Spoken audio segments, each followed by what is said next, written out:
Hi, నేను మీ అనిల్ నాయర్. మనము చాలా వీడియోలు సీసాట్ ఎగ్జామ్ మీద చాలా వీడియోలు మీరు చూసుంటారు. చాలా వీడియోస్ నేను డెవలప్ కూడా చేశాను. ఈ వీడియో చూస్తున్న ఎవరైతే సీసాట్ సివిల్ సర్వీసెస్కి ప్రిపేర్ అవుతూ జనరల్ స్టడీస్ ప్రిలిమ్స్ పేపర్ 2 సీసాట్కి సంబంధించి ఇన్ఫర్మేషన్ చూస్తున్నారో వాళ్ళ కోసము ఈ ప్రత్యేకమైన వీడియో సార్. మీ అందరికీ తెలుసు, నేను ఆల్రెడీ కొన్ని వీడియోస్ రిలీజ్ చేశాను. దయచేసి ఆ వీడియోస్ మీరు చూడకపోతే డిస్క్రిప్షన్లోనూ అండ్ మీకు పిన్డ్ కామెంట్లోనూ నేను సీసాట్ సపరేట్ ప్లేలిస్ట్ ఒకటి పెట్టాను.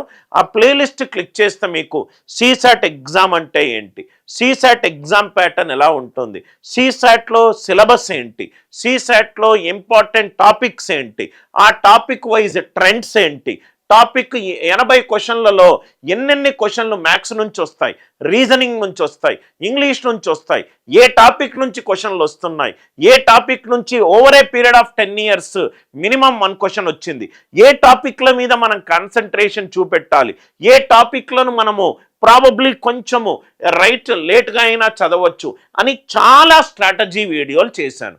ఈ వీడియోలో ఏంటంటే మీరు 80 రోజుల ప్రిపరేషన్ స్ట్రాటజీ ఎలా ఉండాలి.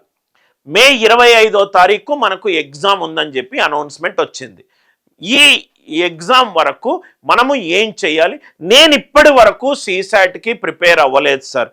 ఫీజు కట్టాను, క్లాసెస్ రెగ్యులర్గా అటెండ్ అవ్వలేదు.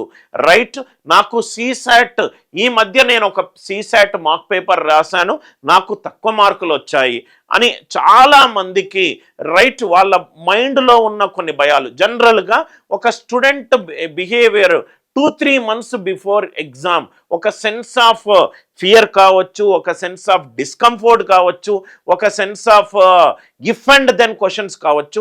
మీ మైండ్ సెట్ పలు రకాలుగా ఉంటుంది సార్. నేను చాలా క్లారిటీగా మీరు ఇలా చేస్తే కరెక్ట్ అవుట్కమ్ వస్తుంది అని ఒక 20 సంవత్సరాల అనుభవంతో చెప్పే ప్రయత్నం నేను చేస్తాను. నా ఫస్ట్ థింగ్ ఏంటంటే స్టెప్ బై స్టెప్ చెప్తాను, చాలా నీట్గా వినండి. ఎలా ప్రిపేర్ అవ్వాలి? 80 డేస్ ప్రిపరేషన్ స్ట్రాటజీ ఎలా మీకు సైంటిఫిక్గా ఒక లెవెల్ నుంచి ఇంకో లెవెల్కి వెళ్ళడానికి ఏమేం చెయ్యాలి మీరు? ఫస్ట్ థింగ్, సీసాట్ అనేది క్వాలిఫైయింగ్ మార్క్స్, అది మీకు తెలుసు. అంటే 200 మార్కులలో 1/3 నెగటివ్ అంటే 66 మార్కులు అండ్ గ్రేటర్ దాన్ వస్తే మీరు general studies prelims paper 2 qualify అవుతారు. Very very important. ఈ పేపర్ ముందులాగా 66 మార్కులే అని చెప్పి అంత అండర్ ఎస్టిమేట్ చేసి ఈజీగా క్లియర్ చేస్తాను అని అనుకున్న ఓవర్ కాన్ఫిడెంట్ ఉన్న చాలా మంది ఫంబుల్ అయిన పేపర్ కూడా. దయచేసి ఇది ఒక ఆఫ్ఘనిస్తాన్ క్రికెట్ టీం లాంటిది సార్, అండర్ ఎస్టిమేట్ చేయకండి. మీకు మంచి టఫ్ ఫైట్ ఇచ్చే అవకాశం కూడా ఉంది. ఈ 2011లో దీన్ని ఇంట్రడ్యూస్ చేశారు. Over a period of time 11 నుంచి 14 వరకు general studies prelims paper 1 paper 2 combine చేసి మినిమం కట్ ఆఫ్ నుంచి క్వాలిఫై చేసేవాళ్ళు. 15లో రూల్ మారింది, సీసాట్ని క్వాలిఫైయింగ్ మార్క్స్ చేశారు. ఫస్ట్ థింగ్ మీరు ఏం చెయ్యాలి అని అంటే సీ వేర్ యూ స్టాండ్. అసలు మీరు ఈ సీసాట్ ఎగ్జామినేషన్లో ఏ పొజిషన్లో ఉన్నారు అని తెలుసుకోండి. తెలుసుకోవాలంటే ఏం చెయ్యాలి sir? First thing, last 2 to 3 years paper 2 CSAT పీవైక్యూని అటెంప్ట్ చెయ్యండి. ఎస్పెషల్లీ 2 ఇయర్స్ ముందు వచ్చిన పేపర్ కొంచెం డిఫికల్ట్ పేపర్, అంత డిఫికల్టీ మీకు సీసాట్లో అడగరు. ఎస్పెషల్లీ 2023లో మీకు వచ్చిన పేపర్ చాలా డిఫికల్ట్ పేపర్. మీరు 24 తీసుకోండి, 22 తీసుకోండి, 21 తీసుకోండి, 23 తీసుకుంటే మీరు డెఫినెట్గా భయపడతారు. అదొక ఎక్సెప్షన్ పేపర్ కాబట్టి దాన్ని పక్కన పెడుతున్నాను. 22, 24 అండ్ 21 ఈ 3 పేపర్లు తీసుకోండి. మినిమం 2 పేపర్లు ఆర్ మ్యాక్సిమం 3 పేపర్లు తీసుకోండి. ఆ సీసాట్ పేపర్ని అటెంప్ట్ చెయ్యండి. ఎంతసేపు టైమర్ పెట్టుకొని అటెంప్ట్ చేస్తారు? 2 గంటల టైమర్ పెట్టుకొని అటెంప్ట్ చేయండి. 2 గంటల టైమర్ పెట్టుకొని ఈ పేపర్ని అటెంప్ట్ చెయ్యండి. అటెంప్ట్ చేసిన తర్వాత హానెస్ట్గా అటెంప్ట్ చేయండి. గంట నేను అటెంప్ట్ చేస్తా, దాని తర్వాత వాట్సాప్ నోటిఫికేషన్ వచ్చింది, ఇన్స్టాగ్రామ్ రీల్స్ చూడాలన్నది అని చెప్పి మిమ్మల్ని if nobody can change a person who wish to cheat himself. So కాబట్టి డోంట్ చీట్ యువర్ సెల్ఫ్. ఇది చాలా కొన్ని లక్షల మంది కలగంటున్న పొజిషన్ సార్. దయచేసి be honest with yourself. Paper attempt చేయండి. పేపర్ అటెంప్ట్ చేస్తే మీకు ఈ కంక్లూజన్స్ వస్తాయి. మీకు గనక 80 అండ్ దానికంటే ఎక్కువ మార్కులు వచ్చాయనుకోండి మీరు అటెంప్ట్ చేసిన పేపర్లో, మీరు మంచి ఛాన్స్ ఉంది. మీరు సీసాట్ అసలు మీరు ఎక్కువగా టెన్షన్ పడాల్సిన అవసరము లేదు. ఎక్కువగా టెన్షన్ పడాల్సిన అవసరం లేదు. డైలీ గంట గంటన్నర చదువుకుంటే చాలు. మిగతా టైంలో మీ జనరల్ స్టడీస్ మీరు ప్రిపేర్ కావచ్చు.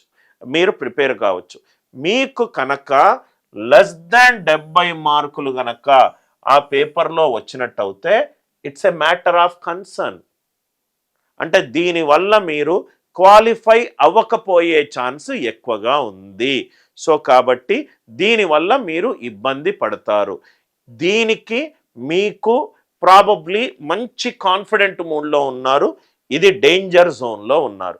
ఫస్ట్ పేపర్ అటెంప్ట్ చేయండి. మీరు ఏ పొజిషన్లో ఉన్నారు తెలుసుకోండి. దాన్ని బట్టి స్ట్రాటజీ డెవలప్ చేయండి. I'm sure I'm logical, right. దాని తర్వాత పేపర్ అటెంప్ట్ చేశారు, మీకు లెస్ దాన్ 70 మార్కులు వచ్చాయి అని అనుకుందాం. లెస్ దాన్ 70 వచ్చాయి మొత్తము సీసాట్ పేపర్లో. సీసాట్లో ఎన్ని సెక్షన్స్ ఉన్నాయి? మ్యాథ్స్ ఉంది, రీజనింగ్ ఉంది, ఇంగ్లీష్ ఉంది. నెక్స్ట్ స్టెప్, లెస్ దాన్ 70 మార్కుల్లో నాకు వర్బల్ ఎంత స్కోర్ వచ్చింది, రీజనింగ్ ఎంత స్కోర్ వచ్చింది, మ్యాథ్స్ ఎంత స్కోర్ వచ్చింది, రైట్. చెప్పాను minimum 2 papers, maximum 3 papers attempt చేయండి. ఈ 2 to 3 పేపర్స్ మీరు అటెంప్ట్ చేస్తే మీకు ఒక బిహేవియరల్ ప్యాటర్న్ కనబడుతుంది. అరే ఈ 3 పేపర్లలో మ్యాథ్స్లో నేను ఎక్కువ స్కోర్ చేయలేకపోతున్నాను, అరే ఇంగ్లీష్ నేను అజంప్షన్ బేస్డ్ క్వశ్చన్లన్నీ తప్పు చేస్తున్నాను, కంక్లూజన్ బేస్డ్ క్వశ్చన్లన్నీ కరెక్ట్ చేస్తున్నాను, రీజనింగ్ నేను చాలా ఎక్కువ క్వశ్చన్లు అటెంప్ట్ చేస్తున్నాను. గుర్తుపెట్టుకోండి సార్, 80 క్వశ్చన్లలో రీజనింగ్ వెయిటేజ్ తక్కువ. 10 సంవత్సరాల ట్రెండ్ నుంచి చూస్తున్నాను. 15% 15 నుంచి 20% క్వశ్చన్లు రీజనింగ్ నుంచే వస్తాయి. అంటే మీరు 11 నుంచి 15 క్వశ్చన్లు అవుట్ ఆఫ్ 80 క్వశ్చన్స్ మాత్రమే రీజనింగ్ నుంచి ఎక్స్పెక్ట్ చేయగలుగుతారు. అంటే మిగతా ఆల్మోస్ట్ 80% క్వశ్చన్లు మ్యాథ్స్ అండ్ వర్బల్ మీద నుంచి వస్తుంది. జనరల్గా బిహేవియర్ ఏంటంటే 35 to 40% maths, verbal 35 to 40%, 15 to 20%, ఇది కూడా ఎక్కువనే సార్, 15% ఇది రీజనింగ్. కాబట్టి మీరు ఎక్కువగా కృషి చేయాల్సింది మ్యాథ్స్, వర్బల్, రీజనింగ్. మీరు లెస్ దాన్ 70 మార్కులు వచ్చి ఉంటే మీరు కొన్ని అబ్జర్వ్ చేసి ఉంటారు. నాకు మ్యాథ్స్లో చాలా మంచిగా మార్కులు వస్తున్నాయి కానీ రీజనింగ్లో రావట్లేదు, ఆర్ ఏమైనా రీజనింగ్లో వస్తున్నాయి మ్యాథ్స్, వర్బల్లో రావట్లేదు. అది మీరు నోట్స్లో రాసుకోండి. అంటే రాసుకోవడం వల్ల ఏమవుతుందంటే నా ఏరియా ఆఫ్ ఇంప్రూవ్మెంట్ ఏంటో నాకు అర్థమవుతుంది.